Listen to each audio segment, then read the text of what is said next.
Hi అండి, అందరికీ నమస్కారం. మరి నిన్నటి విష్ణు పురాణం వీడియోలో మనం అక్రూరుడు గోకులానికి చేరటం, అక్కడ శ్రీకృష్ణుడిని పాలు పితకడానికి ఎలా అంటే రెడీగా ఉన్నప్పుడు అంటే ఎలా ఉన్నాడు అని శ్రీకృష్ణుడిని వర్ణించడం అవన్నీ కూడా మనం తెలుసుకున్నాము. ఈరోజు వీడియోలో మరికొన్ని విషయాలు అయితే తెలుసుకుందాం.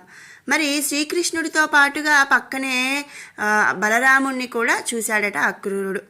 ఆయన ఎలా ఉన్నాడంటే కైలాసగిరిపై కారు మబ్బులాగా కట్టపై నీలాంబరం గల ఆ రాముణ్ణి దర్శించి అక్రూరుడు లోకక్షేమం లక్ష్యంగా భూభారం తీర్చడానికి మహావిష్ణువు రామకృష్ణులుగా అవతరించాడు. భువన రక్షాదక్షులైన ఆ దివ్యమూర్తులను దర్శించాను, ఇక నా జన్మ సఫలమైంది అని చెప్పి మనసులో అనుకున్నాడంట. అలా అనుకొని రథం మీద నుంచి దిగి సవినయంగా దరిచేరి కృష్ణునకు సాష్టాంగ నమస్కారం చేశాడంట అక్రూరుడు. ఇక ఆ తర్వాత వెంటనే కృష్ణుడు ఆదరంగా అక్రూరుని కౌగిలించుకున్నాడు. తర్వాత అక్రూరుడు బలభద్రునకున్న నమస్కరించగా అతడును కూడా అక్రూరుని కౌగిలించుకున్నాడు. మరి ముందు శ్రీకృష్ణ పరమాత్మకి, ఆ తర్వాత బలభద్రునికి కూడా మరి నమస్కరించుకున్నాడు. ఆ తర్వాత బలభద్రుడు కూడా కౌగిలించుకున్నాడు. మరి ఒకరినొకరు కుశల ప్రశ్నలు అడిగి ముగ్గురు అక్కడి నుంచి తమ ఇంటి వెనుక ఒక శుభ్రమైన చోట కూర్చొని కొంతసేపు ఇష్టాగోష్ఠి నడిపారంట.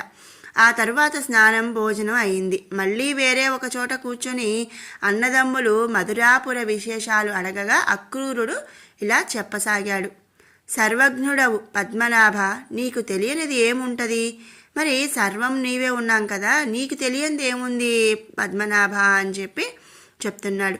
మరి చూడండి, ఇక్కడ పద్మనాభ అంటే నాభిలో పద్మం కలవాడనమాట. అందుకనే పద్మనాభ అని సంబోధిస్తున్నాడు.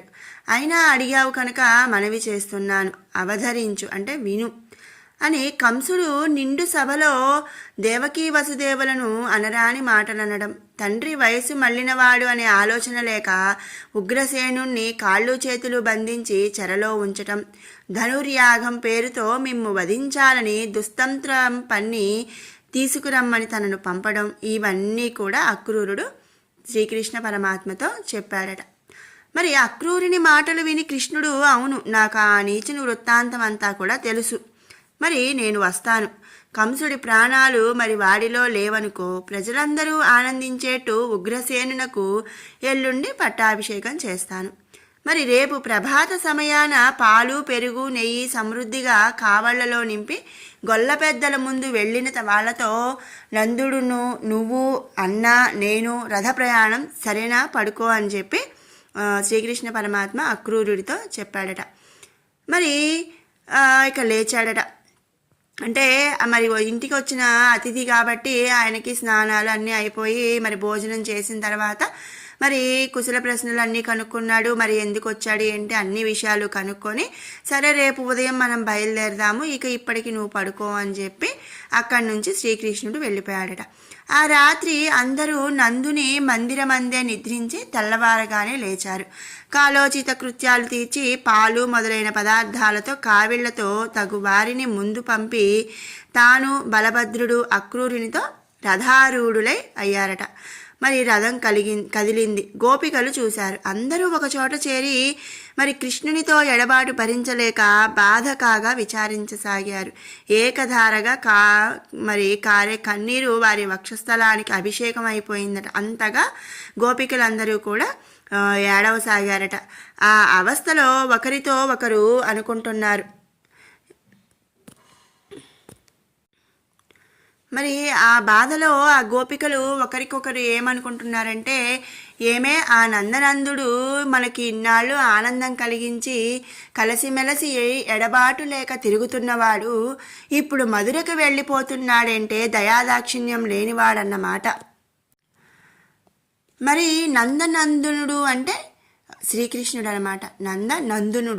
నందనుడు అంటే కొడుకు, నందకి నందనుడు కాబట్టి శ్రీకృష్ణుడు మరి ఇన్ని రోజులు మనతో కలిసిమెలిసి తిరిగాడు, ఇప్పుడు ఏ దయాదాక్షిణ్యం లేకుండా మధురికి వెళ్ళిపోతున్నాడు అని చెప్పి అనుకుంటున్నారు. మళ్ళీ మనకి ఒకనాడైనా కనిపిస్తాడా? ఆ పట్నవాసుల అందగత్తెల చమత్కారపు మాటలు విని మనతో ఇంతకాలం కలిసి ఉండడం తలుచుకుంటాడా? ఆ దైవానికి కూడా దయలేదే, ఈ కృష్ణుని విడిచి మనం ఉండగలమా అని చెప్పి గోపికలందరూ కూడా అనుకుంటున్నారు. మరి చూడండి, ఇప్పుడు మనం అంటే మామూలు మనుషులం అయితే అలా అనుకుంటాము, మరి వాళ్ళు కూడా అట్లా ఆ ఎడబాటు అనేది భరించలేక ఆ శ్రీకృష్ణ పరమాత్ముడిని అట్లా అంటే మరి పట్నం వెళ్ళిన తర్వాత వాళ్ళ చమత్కారపు మాటలకి ఆయన ఇంకా మనల్ని మర్చిపోతాడు అని చెప్పి ఇక్కడ వీళ్ళు అనుకుంటున్నారు. కృష్ణుడికి మనకి ఎడబాటు కలిగించిన ఆ క్రూరుడు కానీ అక్రూరుడా, మనం తెగించి వెళ్ళి కృష్ణుణ్ణి కొంగుపట్టి మమ్మిలా ఏడిపించి వెళ్ళిపోతున్నావా, మా గతి ఏమిటి అని అన్నామనుకో, మన కులం పెద్దలు తెలిసి ఊరుకుంటారా? ఊరుకోరు.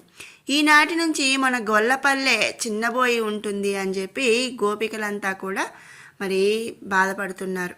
మన బ్రతుకులంతే, ఆ దేవుడికి కనికరం లేకుండా పోయిందే అని విచారించి కొంతసేపు కృష్ణరథం కనిపించే వరకు కూడా అటు చూసి అది దూరం కాగా మెల్లమెల్లగా నడుస్తూ వారి ఇళ్ళకి చేరి ఎప్పటిలాగా ఉన్నారనమాట.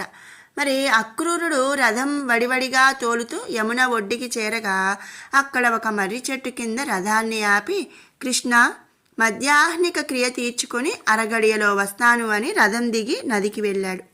స్నానం చేసి ఆచమనం తీసుకొని ప్రణవధ్యానం చేసి కనులు తెరవగా మల్లె పువ్వులాగా తెల్లని నెమ్మేను, పద్మపత్రాల్లాటి నేత్రాలు, నీలాంబరంతో భాసించే నడుము, రత్నకుండలాల చెవులు, అద్దాల్లాంటి చెక్కిళ్ళు, కడిమి పూమలతో ఒప్పే కంఠం, అలాంటి మూర్తిని అనంతుణ్ణి గొడుగు పట్టినట్టు పడగలు, వాటి చుట్టూ రంభా దృప్స రసల స్తుతి గీతాలు, మరి వాసుకి ప్రముఖ నాగరాజుల జయధ్వనులు, చేతులలో నాగలి రోకలి మరి బలరాముడే. మరి ఆ అనంతునికి ఒక్కరవ ముందు నీల దశరీసుడు వనమాలి పీతాంబరుడు అయిన శ్రీకృష్ణుడు కనిపించాడట. ఆ అక్రూరుడికి చాలా ఆశ్చర్యంగా చూశాడు. అక్రూరుడు స్నానం చేయడానికి నదిలోకి వచ్చారా? రథం వైపు చూశాడు. రథం మీద ఏదో మాట్లాడుతున్నట్టు కనిపించారా అన్నదమ్ములు. మరి చూడండి, అక్కడ రథం మీద ఉన్నారు, మరి ఇక్కడికి వచ్చారు, ఇక్కడ ఎదురుగా ఉన్నారు కదా, మరి స్నానం చేయడానికి వచ్చారా అని ఇటు చూస్తే రథంలో ముచ్చట్లాడుకుంటున్నట్టు కనిపించారు ఆ అన్నదమ్ములు. మళ్ళీ అటు ఇటు చూశాడు. నీళ్లలో దర్శనమైంది, సరే అనుకున్నాడు. మానసికంగా షోడశోపచారాలతో పూజ చేసి నమస్కరించి రథం వద్దకు వచ్చాడు. మరి రథం ఎక్కి తోలడానికి ఉపక్రమించగా కృష్ణుడు అన్నాడు, ఏమిటయ్యా అక్రూరా, నీ ముఖం చాలా శోభాయమానంగా కనిపిస్తుంది, యమునా జలాలలో ఏమైనా వింత అని చెప్పి శ్రీకృష్ణుడు అడిగాడంట. మరి మన చిలిపి కృష్ణుడు చిన్ననాటి నుంచి కూడా మాయలు చేయటం, అందరినీ ఆశ్చర్యపరచడం చేస్తూ ఉంటాడు కదా, అదేవిధంగా ఈ అక్రూరుడికి కూడా మరి అక్కడ ఆయన దర్శనాన్ని అనేది కల్పించాడు. అక్రూరుడు కృష్ణుడి మాట విని, కృష్ణ, నీకు తెలియని వింత ఏముంటుందయ్యా, నన్ను ధన్యుణ్ణి చేద్దామనుకున్నావు, నీ పురాతన రూపం నాకు చూపించావు, నీ దయకి పాత్రుడనైన నేను నిర్విచారంగా అంటే ఎలాంటి విచారము కూడా లేకుండా జీవితం గడపక దురాచారుడనై ఆ కంసునితో కలిసి బ్రతకవలసి వస్తుంది. ఏమనేది మరి అంటే మరి కొంతమంది తప్పు చేయాలి అని లేకపోయినా మరి పరిస్థితుల కారణంగా కానీ ఏదైనా సరే మరి తప్పు చేయకపోయినా తప్పు చేసే వాళ్ళతో ఉండాల్సి వస్తుంది. మరి అలా అంటే ఎలాంటి విచారం లేకుండా గడపాల్సిన నా జీవితం ఆ దురాచారుడైన కంసుడితో కలిసి బతకవలసి వస్తుంది, ఏమనేది అని చెప్పి చెప్తున్నాడు. మరి తన ఇష్ట ప్రకారం నడవరాదు, శరీరం సుఖం కోరకూడదు, ఇంకొకరికి సేవ చేస్తూ తిండి తింటూ బ్రతికేవాడు జీవన్మృతుడు, అంటే జీవించి కూడా మరి చనిపోయిన వాడితో సమానం. మరి ఆ అక్రూరుని మాటలు విని కృష్ణుడు వాని మనసున కలిగిన చింత పోగొట్టి ధైర్యము శాంతి కలిగేటట్లు చేశాడు. రథం తొందరగా నడిచింది. ప్రొద్దుపోయేసరికి మధురకు చేరారు అక్రూరుడు బలరామకృష్ణులు.